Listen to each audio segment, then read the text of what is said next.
सरकार ने दावा किया है कि इस जंग का तेल की कीमतों पर कोई असर नहीं पड़ेगा। भारत सरकार ने बड़ा दावा किया है कि भारत में फिलहाल पेट्रोल और डीजल के दाम स्थिर ही रहेंगे, वो नहीं बढ़ेंगे। गैस कीमतों में उछाल था, वो मामूली बढ़ोतरी थी।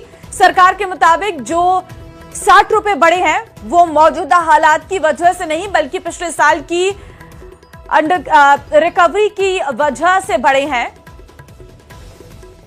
और देश में डोमेस्टिक उपभोक्ता के लिए गैस की कोई कमी नहीं है। इसके अलावा कॉमर्शियल सिलेंडर को लेकर हो रही दिक्कतों की खबरों पर सरकारी सूत्रों के मुताबिक अधिकतर कॉमर्शियल सेटअप्स में इंडक्शन प्लेट्स का इस्तेमाल होने लगा है, लेकिन फिर भी अगर कहीं पर दिक्कत आ रही है तो वो भी देखा जा रहा है। तो देखिए, इजराइल और ईरान के बीच में जो जंग चल रही है, इसको लेकर जो एलपीजी पर संकट की खबरें आ रही हैं, उसको लेकर स्पष्टीकरण यहां पर आया है सामने। पहले तो पेट्रोल और डीजल की कीमतों के बारे में जो सूत्र कह रहे हैं, उनका ये कहना है कि इसके दाम स्थिर रहेंगे।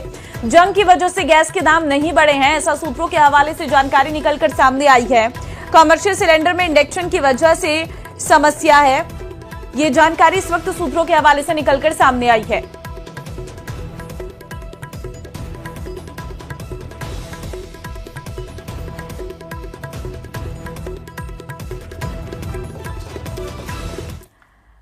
प्रधानमंत्री मोदी ने कैबिनेट मीटिंग में मंत्रियों को साफ निर्देश दिए कि मिडिल ईस्ट क्राइसिस का असर आम आदमी पर बिल्कुल नहीं पड़ना चाहिए। प्रधानमंत्री मोदी ने कहा कि इस वैश्विक उथल-पुथल के समय जनता का भरोसा बनाए रखना सबसे जरूरी है। प्रधानमंत्री ने मंत्रियों से कहा है कि तेल की कीमतें स्थिर हैं, ये बात लोगों तक पहुंचाएं और ये भी बताएं कि देश में तेल का पर्याप्त स्टॉक मौजूद है। प्रधानमंत्री ने यह भी कहा है कि भारत ने सप्लाई चेन मैनेजमेंट सिस्टम पर इस संकट को ध्यान में रखकर तैयार किया है, इसे भी जनता तक पहुंचाया जाए। तो जानकारी आपको दे रहे हैं तेल के सप्लाई चेन को लेकर पीएम की तरफ से जानकारी आई है। तेल के लिए सप्लाई चेन मैनेजमेंट सिस्टम तैयार। कहां से होगी कटौती?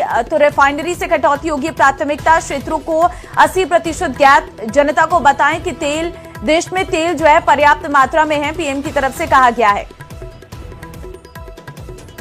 और देखिए, पहले किसे गैस मिलेगी? तो घरेलू एलपीजी और पीएनजी प्राथमिकता ये रहेंगी। गाड़ी के लिए सीएनजी।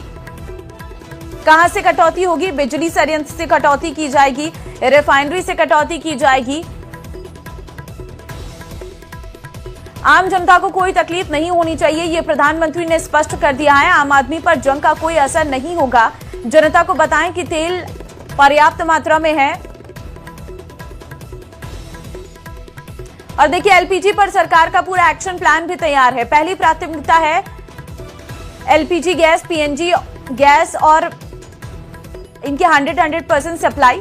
दूसरी प्राथमिकता है 80% सप्लाई चाय उद्योग को, 70% सप्लाई उर्वरक कारखानों को और 70% सप्लाई रिफाइनरी।